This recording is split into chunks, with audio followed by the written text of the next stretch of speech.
Hello, and welcome to the Sons of Sequoia podcast, episode 24. Is that right? That's right. SoS 24. Here we go. Sons of Sequoia. It's Tuesday, so you know what that means. Yeah, Movie Tuesday. It's Movie Tuesday. Should I play that theme song? Yeah, play it. I want to hear it. You won't be able to hear it, because I'll have to share my screen, but... Nah, play it. It's time for Movie Tuesday. All right, what did we watch this week? Oh, I watched it and I thought, oh man, I want to talk about it right now. It was such a compelling movie. It was One Night in Miami, and it was One Night in Miami, and it was released this year or last year. I don't know. Some sources say 2020, but it's an Amazon original if we look at my thumbnail here, and it says January 15th that it came out. That would be 2021. So maybe it was made last year, but it was released. It was released this year. And it's a perfect one to watch for Black History Month because there's a lot of elements of Black history woven into a very short, pretty powerful movie, all things considered. It was very well done. Director was Regina King. I thought she did a fantastic job. And we were remarking all the actors were casted extremely well. The writing was great. The story was great. It was very compelling, and it's perfect for Black History Month because it was issues of discrimination, but it was from the perspective from what I could understand. I'm not Black, but it's from a Black perspective. It was from their perspective, and it was good. I thought it was great. Mm-hmm. Should we watch the trailer? Yeah, let's start with the trailer. Good idea, David.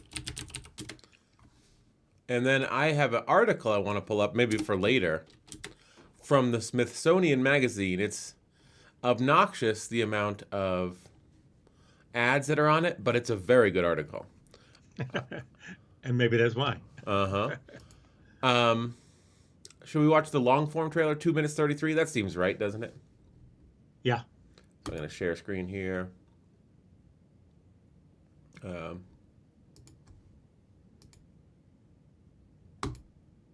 All right. Let's do it.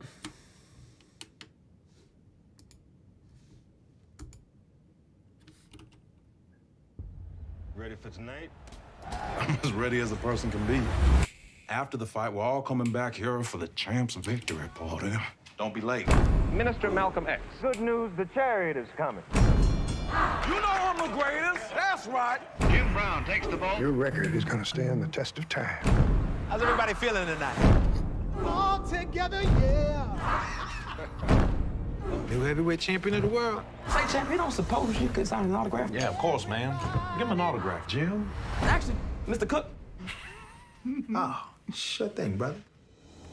Oh, yeah, that's the sound. Don't you think it's about time to party? Tonight is a chance for us to reflect. Hey. You mean no one else is coming? Well, this is off to a hopping start.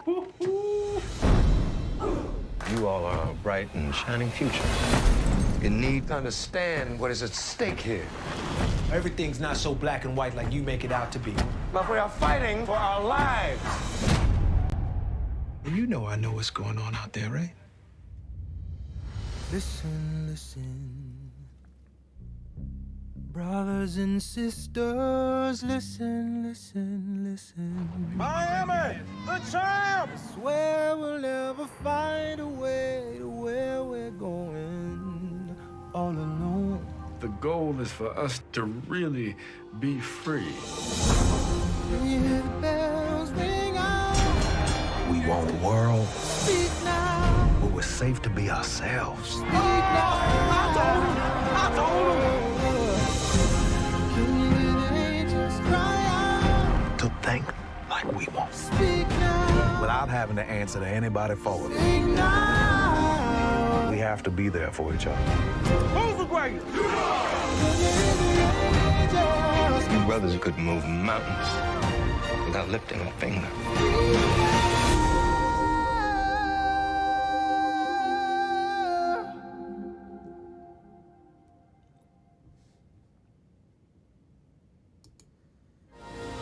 There you go. Yeah. Yeah, they had a lot of scenes in there. And one of the best scenes I thought there was in the car. Yeah, what can you say about that movie? There's so much to be said. They did such a great job. And all four of those actors were great. Were really great. They were, and their writing was great. And I'll pull up the Smithsonian article. You know, I said it, that seemed like a play. And I was right. It was a play. Oh, it was. Oh. Yeah. And of course, we could take a look here. You know, this scene after they end up in this like bar or cafe or whatever. And he takes a picture. That's real. Show it again. What do you mean it was real? There's the picture. Ah. That's really Muhammad Ali. That's really Muhammad Ali. That's really Malcolm X. Oh, wow. My dad loved Sequoia, Sons of Sequoia. He loved Muhammad Ali.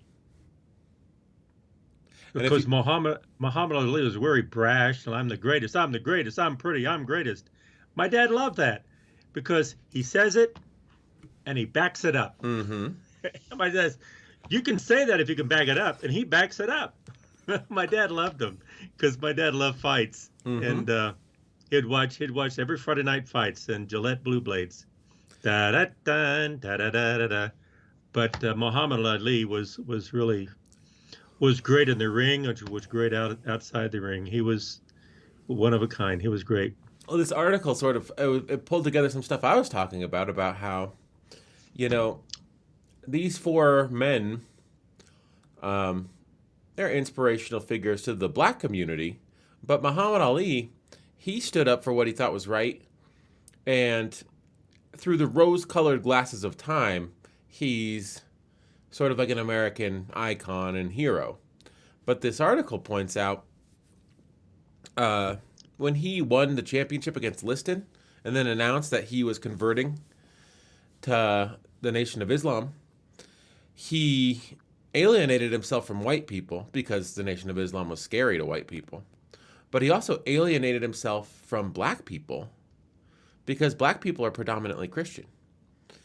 And they were scared of the Nation of Islam too. So he did it because he thought it was right. And that's a lesson Muhammad Ali could teach everyone, maybe. Do what you think is right. When he refused to go to the war. At the time, he was hated for that.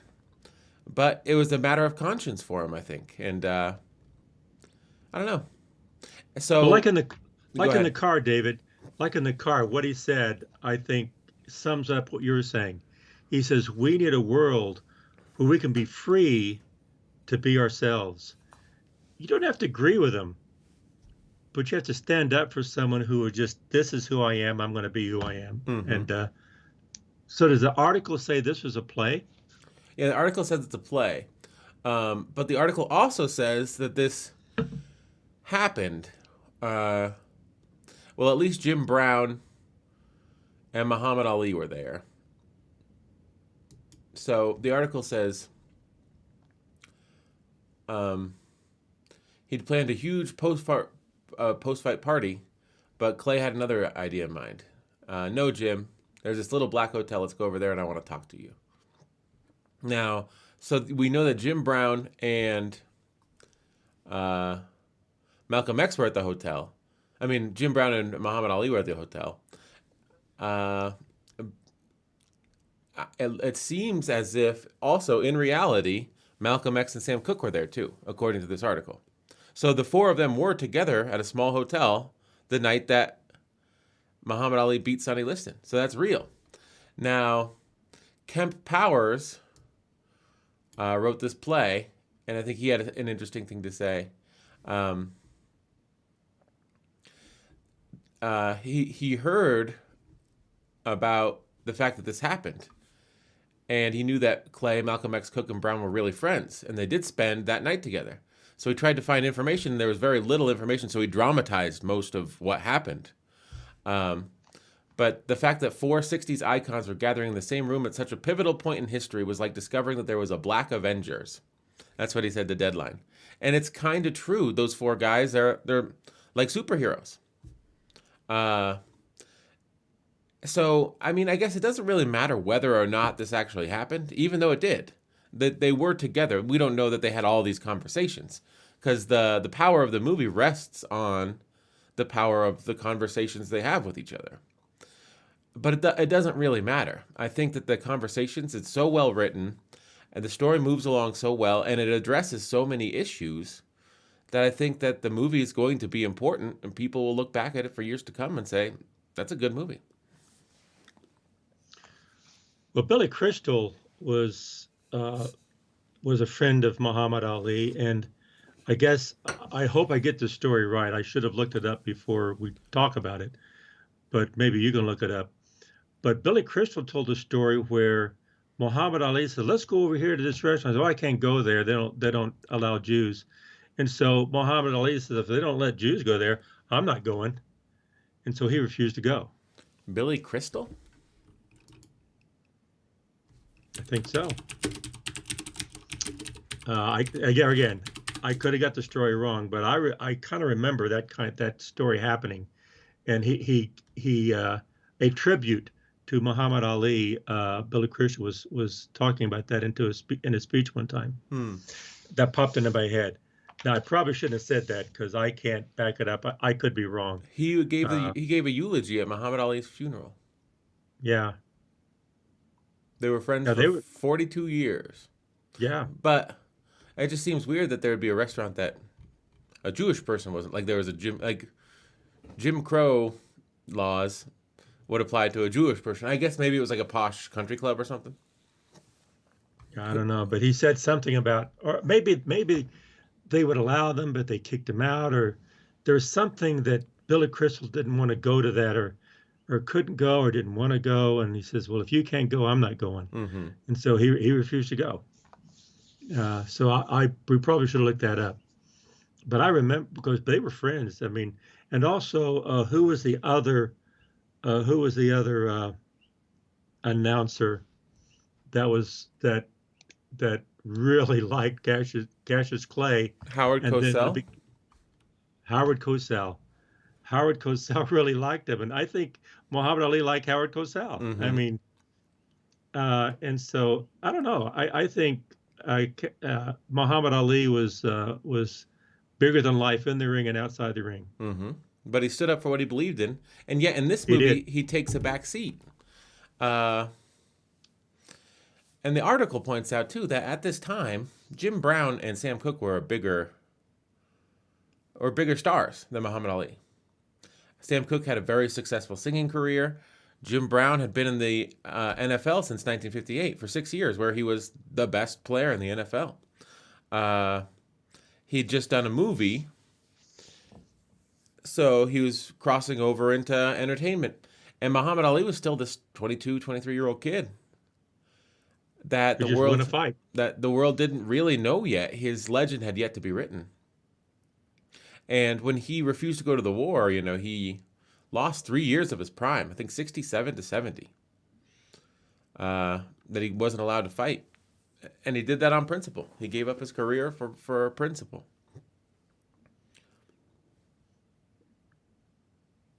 Well, the most powerful scene, you can't say that. There are so many scenes that were so powerful. The writing was fantastic. And it addressed so many issues. But one of the opening scenes was Jim Brown with was it Beau Bridges? Beau Bridges is the actor. Yeah, I don't know that. Is the actor, whoever. But that opening scene set the stage for the whole movie. And then it wasn't about blacks versus whites. It was blacks talking about black issues to blacks. And so it was really about black issues, but it was from the perspective of black. Mm-hmm. And that opening scene was great with Jim Brown.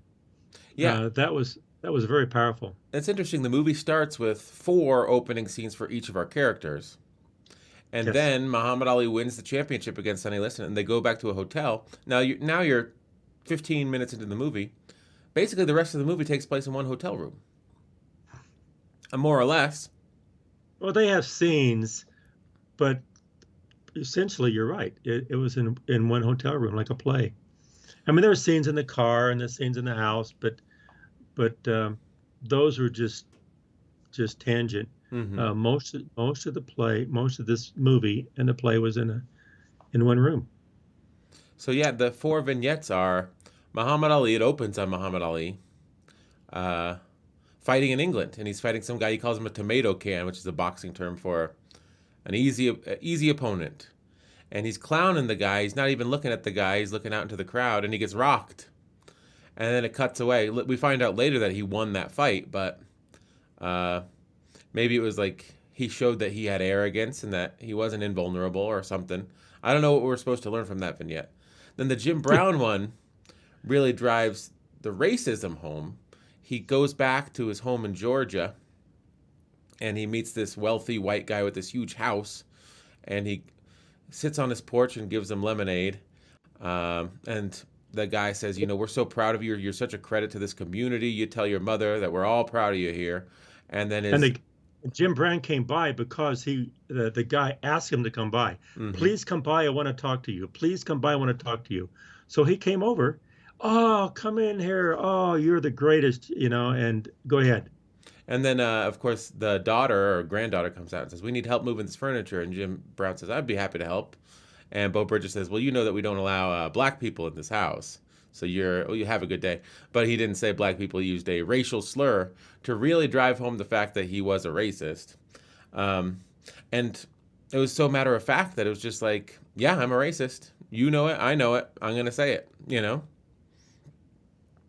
But the scene was so well done that when he called him a racial slur and says, we don't allow black people in our house. You know that. Mm-hmm. It was kind of like, it was a shock to Jim Brown, like, what are you talking about? Mm-hmm. And so it was the whites' perspective that they were friends, but the black said, that's not friendship. To me, it was a powerful scene. Like, yeah, you can hear what people say, but hey, yeah. But also What do they mean? I mean, it was a kind of like a cartoonishly vile depiction of racism, but also it was pretty good. It's just, what I liked about it was, it was pretty good. He was the pride of a community. He made everyone there proud. And tell your mama that, you're doing great and we all love you here and you're making us proud, but you can't come into my house. And the only reason why is because you're black. Like, that's just flat out racism. So despite all of your accomplishments, you're still less than because of your skin color. That's basically what was demonstrated in that scene. And they did it in an economy of words. It was just Bo Bridges buttering up Jim Brown for 2 or 3 minutes, praising him, giving him accolades, telling him how proud they were. And then immediately, flipping a switch and saying, you're not allowed in my house for the sole reason that you're black. Yeah, you're black. We don't allow blacks in our house. Yeah. You're black. You can't come in my house. And he says, listen, I want you to know something. He said, if there's anything you want, you can come to me. He said that. Mm-hmm. I go, oh, that's really nice. We're friends. We're friends. No, we're not. Mm-hmm. I'm white. You're black. It was so powerful. It was well done. And then Sam Cooke's opening scene, he's trying to sing at the Copacabana, and he's bombing. And, the white crowd the Copacabana is a fancy white club, saying, oh, it's so much better when this white person sings it, and they all start leaving when he starts singing. And he wanted, one of his goals in his career is to kill at the Copa, and he wasn't doing it. And it shows that despite being a chart-topping musician, despite making $250,000 singing. That's what he tells his manager when he yells at him. He'll go into a room that's all rich white people, and he still has a hard time connecting with them, despite all of his talent. And it's clear that that's a goal of his. He does want to cross over. He doesn't want to be on the R&B charts, the black music charts. He wants to be on the regular charts. And so, bringing his art and his skill to the white audience is a priority for him. And that's established in the first scene. And then with Malcolm X in the first scene, it's established that Elijah Muhammad, the prophet of the Nation of Islam, he's alive and he's living in Chicago, and he's fathering all sorts of illegitimate children and keeping all sorts of mistresses tucked away in flea bag apartments throughout the city. And Malcolm X doesn't think that's in concordance with the teachings of their religion. And the problem is his whole life is based around his allegiance to the church. And so it's his struggle with his own organization. This organization that preaches piety and temperance, but he's not seeing that from his direct leader. And he's thinking that he may have to make a change. And I think that he thinks if he can get Muhammad Ali, to bring Muhammad Ali into the fold, he can affect that change. That's sort of the catalyst that we see explained in the movie. And also the opening scene was he was dealing with these issues, which were big issues for him in his life and his whole belief. And he was late coming home. Again, with the economy of words, he walks in and his wife is sitting there anxious and then just relieved when he walks through the door. He says, "Oh, I'm so glad you're home. I was worried about you." And in economy of words, it's like you realize that a black man out at night in Georgia is dangerous. It's dangerous. Yeah, and, well, that came through to me. yeah, I mean, I think that's interesting because you could take that, like any black man would be in danger out after dark. But I think that part of that was you're a civil rights leader that's despised by the FBI, by all of white America, and because you're going against the prophet, by the one organization that's been supporting you this whole time. So basically, 100% of America would like to see you dead. So it's not just because he's black that she's concerned. It's because he's a civil rights leader that has forged a path that has made him many enemies. And during the movie, his house did get torched. Mm-hmm. And at the very end of the movie, although they didn't show that they did say that he was murdered just shortly after that. Yeah, within a year of the movie, Sam Cooke and Malcolm X were dead. Yeah. So it's fascinating because, I mean, the tension between Malcolm X and Sam Cooke in the movie, I think, is the main thrust of the movie's narrative arc. I think it explores the most pressing issues. Muhammad Ali, he's young, he's brash, and it's sort of like, that's sort of like a coming of age story. He's finding himself, he's deciding to follow Malcolm X into the Nation of Islam. Jim Brown, he's also transitioning from a football player to going into movies where he doesn't have to beat up his body.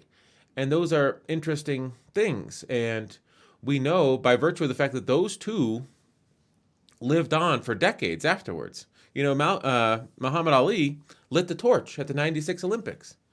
I think it was symbolic that someone in the Jim Crow South, where I'm sure that in Atlanta, Muhammad Ali was reviled in the mid-60s, he comes back as a hero to light the torch because he stood up for what he believed in. Because he was an Olympic medalist as well in 1960. So Jim Brown and Muhammad Ali, they lived on for decades. But Sam Cooke and Malcolm X were dead within a year. And what we see with their conversation, I think, is the thrust of the movie. Malcolm X is this militant civil rights activist. He feels that the struggle needs to be militarized, the struggle needs to be radicalized, and that should be the sole focus. And he comes down hard on Sam Cooke for singing these love songs for white people. And then Sam Cooke comes back and says, these love songs make hundreds of thousands of dollars. I have my own record company. I own my own masters. I pay songwriters and producers and musicians, and they're all under my employ because of the enterprise that I've created. And I think that Malcolm X wants him to use his musical talents to write songs about the civil rights movement or, advancing the black causes politically. And yet Jim Brown... Or protest. Or protest. And Jim Brown says, economic freedom, that's what he's providing. He is providing a form of freedom. And I don't think that protest records would sell as well as You Send Me. And Sam Cooke knew this. And so there is this argument, and I think it happens a lot, where if you're not using your voice to do specifically what the militant sect wants you to do with it, you're misusing it. But that's not necessarily true. I was struck with they all four were in the same situation where there was discrimination. And they all four were moving in the same direction. And they had the same goals of being themselves and being free to be who they are. But they all had different ways of doing it. And then Malcolm X and Sam Cooke was obvious, but then also Muhammad Ali was young, and he says he had his own way of doing it too for the rest of his life, actually, and a great life. And Jim Brown looked at it a whole different way. So there are four different perspectives of looking at this issue that loomed larger than life, that they all four knew. They all four were experiencing it. And you saw that in this movie from a black perspective of four different ways of going into the same direction to getting the same goal, but going about it four different ways. And trying to understand why the other person was not doing it the way they did it. And why are you doing it the way you're doing it? Why don't you do it this way? Because I'm doing it this way. And it was very revealing of how all four were passionate about what they were doing, but they disagreed with each other's way of doing it. Mm-hmm. And like Jim Brown, he was older, and he saw things very differently. And then Muhammad Ali was young in his 20s, and he saw from that perspective things very differently. And then Sam Cooke had an economic perspective, and Malcolm X had a militant perspective. And so the four vertices was a great writing by, who wrote this thing? Kemp Powers? Yeah, I guess so. The screenplay. But anyway, it was super, it was very well done. Mm-hmm. I wasn't sure what it was going to be like, but it's not just a run-of-the-mill movie. It's one of the best movies about this issue I've seen in a long time.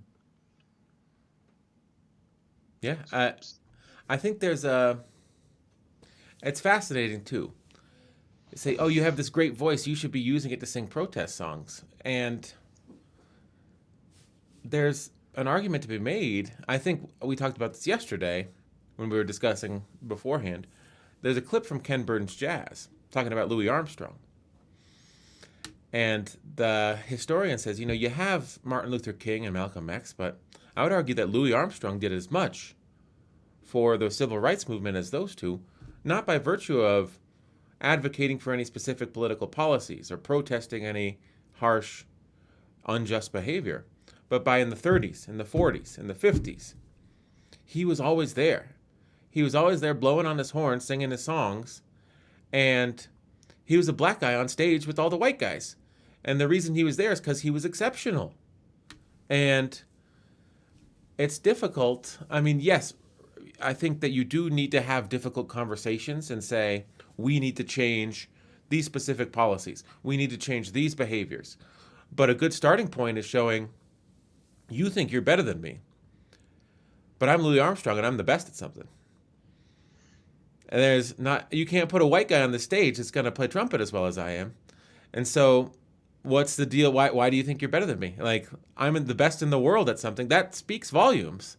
Even though it might not be the best in the world at protesting unjust laws or, devising schemes to eliminate discrimination throughout the land, by simply doing what you do better than anyone else in the world, is a good way to make a showing for yourself and for your people. And he was, and Louis Armstrong was, he was there in the camera doing music for decades. Mm-hmm. And he was at the table. He was in the room, and he was, he had an impact. Of his presence was just an impact because he was there. And talking about in the room when it happened, talking about Hamilton, I think Leslie Odom was in Hamilton, right? You're telling me? Yeah, I didn't realize the that. guy that played Sam Cooke, this guy, he was Aaron Burr in Hamilton. He did a great job too. They all were great. They're all great. He's the only one that's nominated for an acting Golden Globe. Now, I do think he did a great job. I also think the guy that played Malcolm X did all four, the ensemble was fantastic. And I think that, let me see if I can find a picture of the cast from this article, maybe. I don't know. I think the person they got to play Muhammad Ali and the person they got to play Malcolm X look a whole lot like Malcolm X and Muhammad Ali. Mm-hmm. And the person who played Muhammad Ali, let's see, who was he? I don't know. But anyway, he even talked like Muhammad Ali. He even had the vocal expressions. Like, it's like you're listening to Muhammad Ali. And it was super good. It was great. But there are other scenes in the movie too that I thought were very, very powerful. The scene in the car when they were at the liquor store. Yeah, at the liquor store. The scene in the car where they were arguing about what they wanted, and he says, "We just want to be free." But we want to be free to be ourselves and be who we are. I'm misquoting it, but to me that was powerful. That really summed it up. And so many times the play or this movie summed up things from different perspectives. That was Muhammad Ali's perspective, and then Jim Brown, he had his perspective too, and basically it was the same thing. He was trying to tell Malcolm X, we're doing this, and also Sam Cooke, but we're doing it our way. He didn't use those words, but that's basically what Jim Brown, at least that's what I saw Jim Brown. They all were experiencing the same things. So they all knew what the struggle was, but they all were not going to do it the same way. They're all going to do it different ways. And I think the key is recognize that and support each other. And they did. Another great scene was when Muhammad Ali, of course, this may be spoilers for people to see it, but it's not a spoiler. You need to watch it. You need to watch this movie to see how this stuff plays out. But Muhammad Ali finds out in the hotel room, that Malcolm X is leaving the group, leaving the group because of what you mentioned before, David. Mm-hmm. And well, Muhammad Ali was going to go with him, but was going to declare joining Islam. Then all of a sudden he heard that Malcolm X was leaving, and he was ready to fight him. And and he was angry because, wait a minute, you pulled me into this and now you're leaving. What are you talking? And so, of course, Muhammad Ali in his classic way and his personality, he's ready to fight him. Come on. And but then during that scene, someone says, there's some reporters out here. They want to talk to Muhammad Ali because he just won the fight. And so he went outside and he stopped. He turned around to Malcolm X and said, come on, you coming with me? He says, you want me to come with you? He says, yeah. So he disagreed with him, but he believed in him, and he was still going to do what he was going to do. And he walked outside. He announced that. He says, I'm no longer Cassius Clay, I'm Cassius X. And he was Cassius X first. And then later, when he was, I don't know what they call it in Islam, he was ordained or whatever into the religion. They changed his name to Muhammad Ali, and that's when it became Muhammad Ali. But he stayed true to his word. And the way it plays out is kind of sad, and this article touches on it. Can I read it? Yeah. This is the historical. So Malcolm X was critical in recruiting Muhammad Ali into the Nation of Islam. But as Clay grew closer to the Nation of Islam's leader, Elijah Muhammad, in the months following the fight, his friendship with Malcolm faltered. The last time the pair saw each other was in May, when Malcolm attempted to greet his former friend, by then known as Muhammad Ali, during a visit to Ghana. He wants to engage with him. Say hello, Smith, co-author of Blood Brothers, told NPR in 2016. He doesn't know Ali is mad at him, that they're no longer friends. He's got this half smile on his face, and Ali just stone-faced says, Brother Malcolm, you shouldn't have crossed the Honorable Elijah Muhammad, and essentially walks away from him. Ali, who in 1975 rejected the nation in favor of Sunni Islam, the same denomination Malcolm embraced following his departure from the movement, wrote in his 2004 autobiography that turning my back on Malcolm was one of the mistakes that I regret most in my life. He never reconciled with his former mentor. But that was just a year. I mean, think about, I don't know, I think about my friends that I see. I may not see him for a year. And, he was dead. He was hanging out with him the night that he won the championship. Within a year, Malcolm X was dead. And yeah, I guess it's like, if you're going to make amends, do it as soon as possible, because people could die at any minute. Because anything can happen in your life. Don't wait. Mm-hmm. Take it. Seize the moment, take advantage of the time you have, because time doesn't repeat. Yeah. And that was sad, but also was poignant. But then, but I always think what I thought of was that Malcolm X was militant, and he died. And by the way, he died. He didn't just die; he got murdered. Mm-hmm. He was murdered. But then Muhammad Ali was who he was, and he stood up for what he was, but he didn't do it in a militant way, and he lived much longer. And Sam Cooke died, but Martin Luther King Jr. was non-militant. He was non-violent. He practiced turning the other cheek. He practiced non-violent protest, and he died too. So, I mean, I don't think you can attribute Malcolm X's assassination to his methodology, because someone with an almost diametrically opposed methodology also got assassinated. Mm-hmm.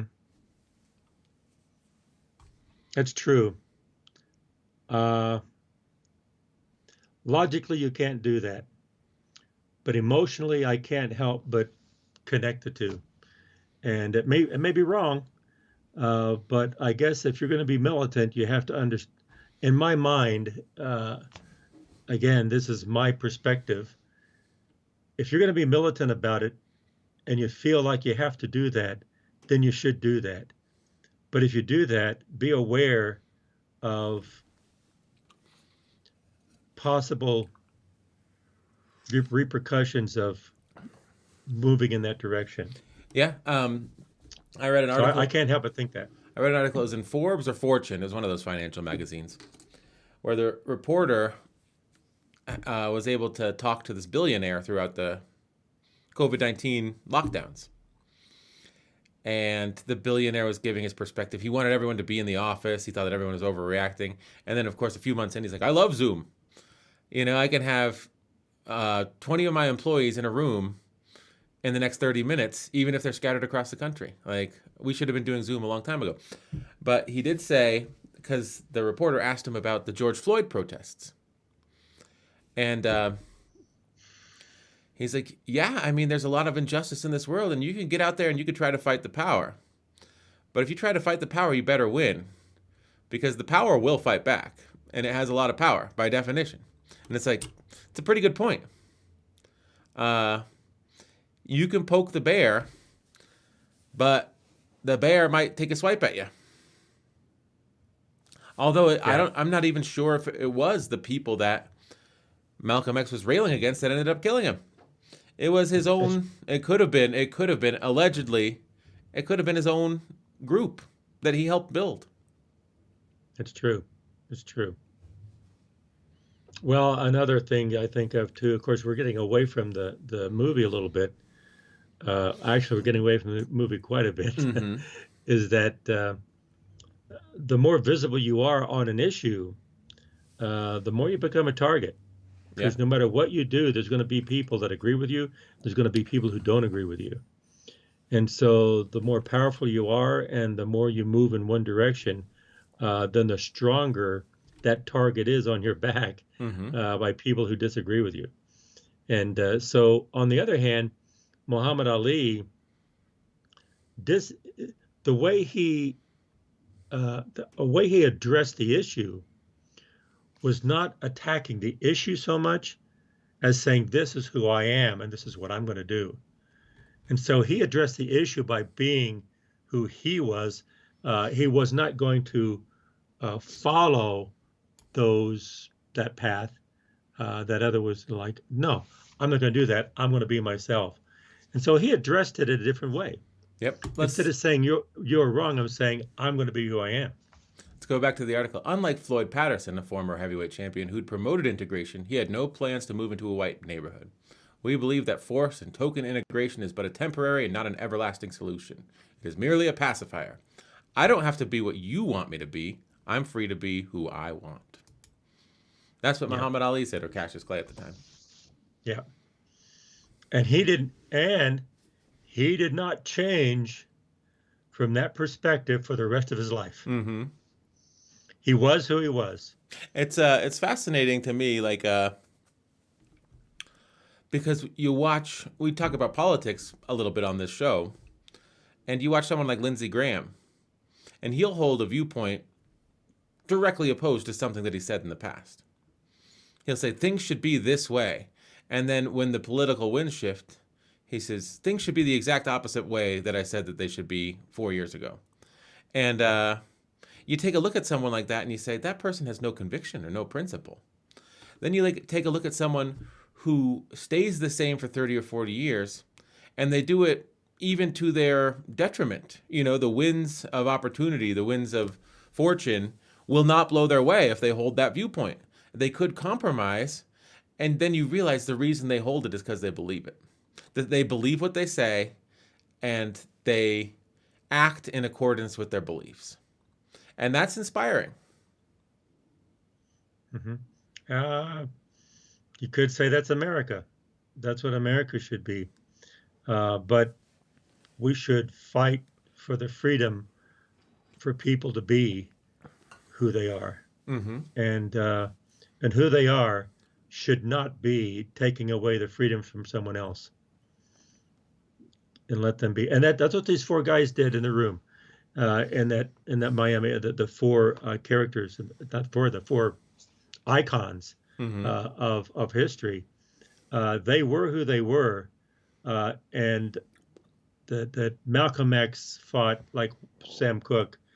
Why don't you be like me? And Sam Cooke, why don't you be like me? And so Muhammad Ali just, you guys, I'm going to be who I am, and he never changed. And so I think one takeaway from the movie might be recognize that there's different ways of accomplishing a goal, and don't criticize someone's path that's different from yours if you're going in the same direction. Maybe that message needs to be preached in Congress. Mm-hmm. They're all want the same thing in this country, but they're doing it different ways. And that doesn't mean one way is right and the other way is wrong. It's just two different ways of doing it. And both ways will get you the same point. And so you may disagree, but respect the purpose and the direction that the goal that they're trying to achieve. It's the same as yours. They're just doing it differently. The movie was extremely well done as far as the acting is concerned. Yeah. And the emotion, it's as if they were the real people there. You were in that room. Mm-hmm. All four actors were just fantastic. They looked like, and they acted like it, and everything was good. And also like Cassius Clay, he was Cassius Clay at the time, and it was as if, from what little I saw when I was a kid, when I saw Cassius Clay, when he was fighting, that's how I remember him. I don't know if that's exactly how I was, but that's how I remember him. Mm-hmm. And as I say, my dad used to watch him Friday night fights, and he'd fight fights all the time, and he'd see all the fighters back in the 50s and in the 60s, and Cassius Clay was brash. He was like, and I remember my dad saying, "Whoa, this is a different kind of fighter. I mean, he is so arrogant, but I like that because what he says, he backs up." Mm-hmm. I don't know how many times I heard my dad say that. He says you can be bold, and you can be out there, and you can be arrogant, you could be brash, but then back it up. Mm-hmm. And he did. He even mentions Gorgeous George, remember? Mm-hmm. And this is a fascinating thing. Gorgeous George was a wrestler in the 40s and 50s. Let me pull up his Wikipedia page. He was the original heel. So heel is the bad guy. So in the 40s, let's see when he started. Heel and what's the good guy? Heel and the baby face. So the baby face is the good guy. The heel is the bad guy. Drawing furious heel heat wherever he appeared. So times were tough economically, and he would have like a red carpet laid out for him. He'd quaff himself. If things went bad, he would start cheating. He would blame others. He would accuse the election of being rigged. Who does that sound like? But basically, he rose to popularity by making people hate him. And he did it by sort of stoking economic animosity. There was lots of, in the 50s and 40s, lunch pail, go to work, earn your pay, carve out a living. And he promoted this image of extravagance and excess and cheating to win. He was like one of the hedge fund managers, and the people were like Wall Street bets. And he played into that, and he made people hate him, but they would come and they'd pay money to watch him lose. And I think Muhammad Ali knew on some level, if you're brash, if you're cocky, if you're arrogant, if you convert to the Nation of Islam, if you change your name to Muhammad Ali, people are going to pay money to watch you lose. Mm-hmm. They're going to want that. And go back to that. Gorgeous George? Yeah, go back to that article where you were. Okay.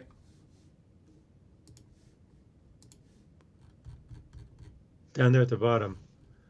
Look at the paragraph beginning with Bob Dylan. Wherever you were when you came off of it.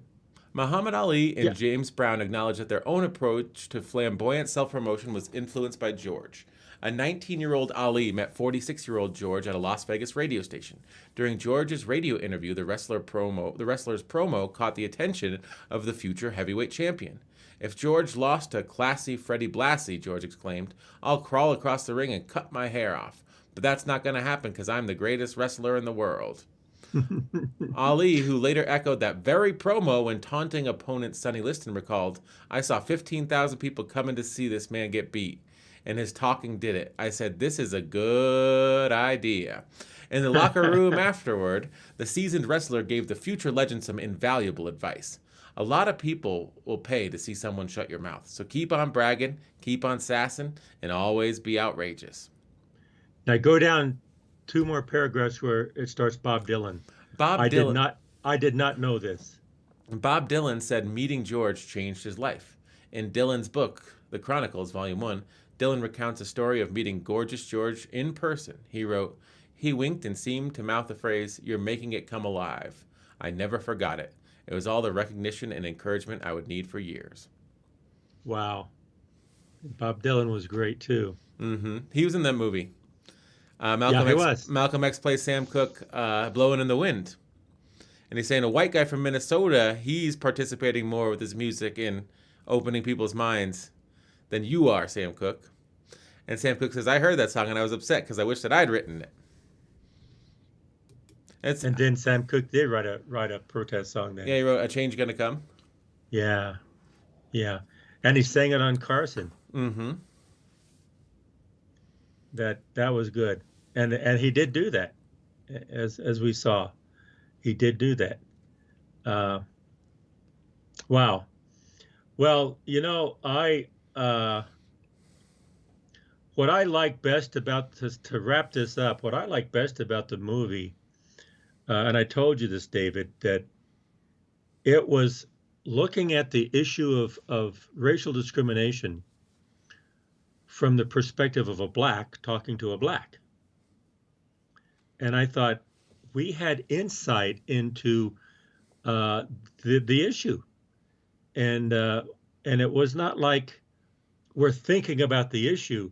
We were there with them, realizing how this is so systemic, and it's been lasted for years.